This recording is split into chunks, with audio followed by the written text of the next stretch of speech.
अहम आत्मा गुणाकेश सर्वभूताधिष्ठिता अहम आदिश्य मध्यम च भूतानाम अंत एव च।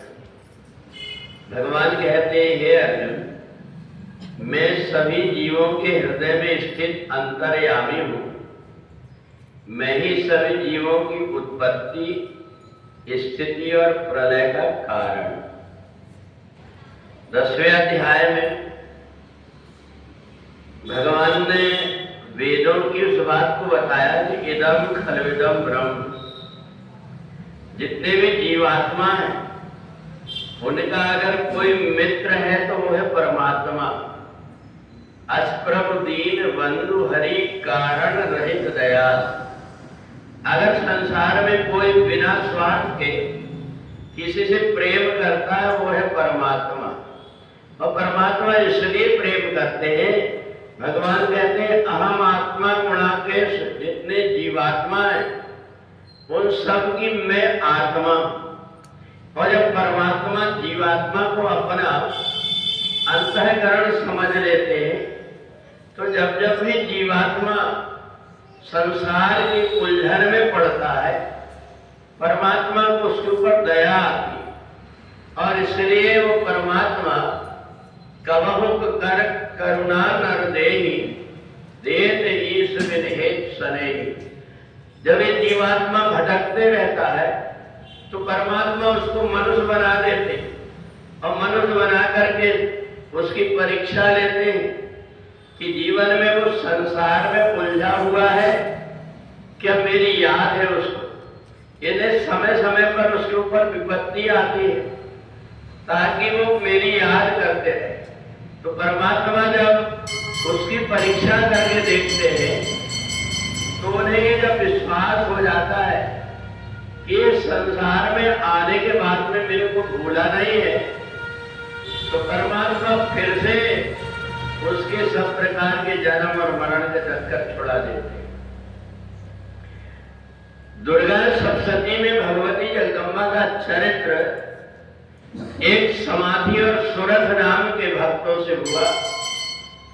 एक तो संसार के उलझन में परिवार को अपना मान करके पूरा जीवन व्यतीत किया, अंत में परिवार के लोगों ने उसको घर से बाहर कर दिया। एक व्यक्ति राजा बना, दूसरे राजाओं ने उसके ऊपर आक्रमण करके उसका सब कुछ छीन लिया। अब ये दोनों जब दुखी हो गए तो महात्मा जी ने उन दोनों को समझाया, इसके पहले भी परमात्मा ही तुम्हारे मित्र थे और वही बाद में भी तुम्हारे मित्र रहेंगे। इसलिए एक काम करो, अभी तक के तुमने संसार को अपना मान करके देखा, अब 9 दिन मेरे कहने से भगवती जगदम्बा की एक मूर्ति बना लो। और चाहे मूर्ति फोटो हो, कोई मूर्ति हो मिट्टी की हो, अगर कुछ नहीं तो एक सुपारी को ही आधार मान करके आदिशक्ति भगवती जगदम्बा की तुम आराधना करो और भगवती जगदम्बा की पूजन करना, उनके चरित्रों को सुनना। तुम्हें पता लग जाएगा कि इस जीवात्मा का सच्चा मित्र कौन है। और पता है, देवताओं से भी ज्यादा प्रेम पिता करते और पिता से भी ज्यादा प्रेम माता करती है। इसलिए आदिशक्ति भगवती जगदम्बा का जो आराधना करता भगवती जगदम्बा की उसके ऊपर कृपा हो जाती है। दोनों ने वैसे ही किया। 9 दिन बाद आदिशक्ति भगवती जगदम्बा की कृपा से उनकी बुद्धि पवित्र हो गई और उन्होंने मोह माया जो थी जिसके कारण वो दुखी होते थे, परिवार को छोड़ करके आने के बाद उन परिवार की याद करते थे। राज छिन गया था, उस राज्य की याद करते थे।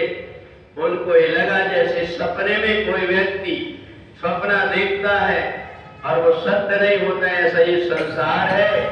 इसलिए जो कोई भी व्यक्ति संसार में मन लगाएगा एक न एक दिन बैठ करके रोना पड़ेगा। इसलिए जो परमात्मा का आधार और सहारा देता है, आदिशक्ति भगवती जगदम्बा की जो आराधना करता है वो सब प्रकार के कष्ट से छूट करके अंत में भगवती जगदम्बा के ही धाम को प्राप्त कर लेता है। बोलिए जगदम्बा